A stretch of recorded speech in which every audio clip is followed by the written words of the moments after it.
എല്ലാവരും സംശയമാണ് ഈ എയർ ഫ്രയർ മേടിച്ച് കഴിഞ്ഞാൽ എങ്ങനെ ഗ്രിൽ ചിക്കൻ ഉണ്ടാക്കാമെന്ന്. വലിയ പാടൊന്നുമില്ല, ഏറ്റവും സിമ്പിളായിട്ട് ഉണ്ടാക്കാവുന്ന ഒരു മെത്തേഡാണ് നമ്മൾ യൂസ് ചെയ്തേക്കുന്നത്.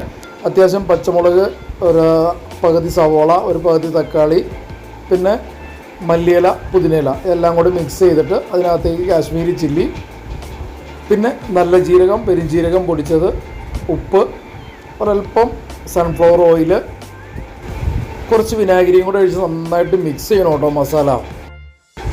അത് കഴിഞ്ഞിട്ട് നമ്മൾ വരയിട്ട് വെച്ചാണ് ചിക്കൻ്റെ അകത്തേക്ക് ആ മസാല നന്നായിട്ട് പേസ്റ്റ് ചെയ്ത് പിടിപ്പിക്കണം കേട്ടോ. ശരിക്കും നന്നായിട്ട് എത്ര സമയം നമുക്കിത് വൃത്തിയായിട്ട് തേച്ച് നമുക്ക് വെയിറ്റ് ചെയ്യാൻ വയ്ക്കുന്നോ, മസാല പിടിക്കാൻ വയ്ക്കുന്നോ, അത്രയും ആ സാധനം നല്ല ഭംഗിയായിട്ട് കിട്ടും. മിനിമം 2 മണിക്കൂറെങ്കിലും വയ്ക്കുവാണെങ്കിൽ അത്യാവശ്യം മീറ്റിന് നല്ല ഫ്ലേവർ കിട്ടും കേട്ടോ. ഫ്രയറിനകത്ത് വയ്ക്കുമ്പോൾ പ്രത്യേകം ശ്രദ്ധിക്കേണ്ട എന്നാന്ന് വെച്ച് കഴിഞ്ഞാൽ ഒരു 20 മിനിറ്റ് ടൈമെന്ന് വെച്ച് കഴിഞ്ഞാൽ 10 മിനിറ്റ് കൂടുമ്പോൾ മറിച്ചിടണം. അപ്പോൾ ഈ ഒരു പരുവത്തിലാട്ടം കിട്ടുക നമുക്ക് ഫ്രൈഡ് റൈസിൻ്റെ കൂടെയോ ചപ്പാത്തിയുടെ കൂടെയോ എന്തിൻ്റെ കൂടെയും കഴിക്കാം.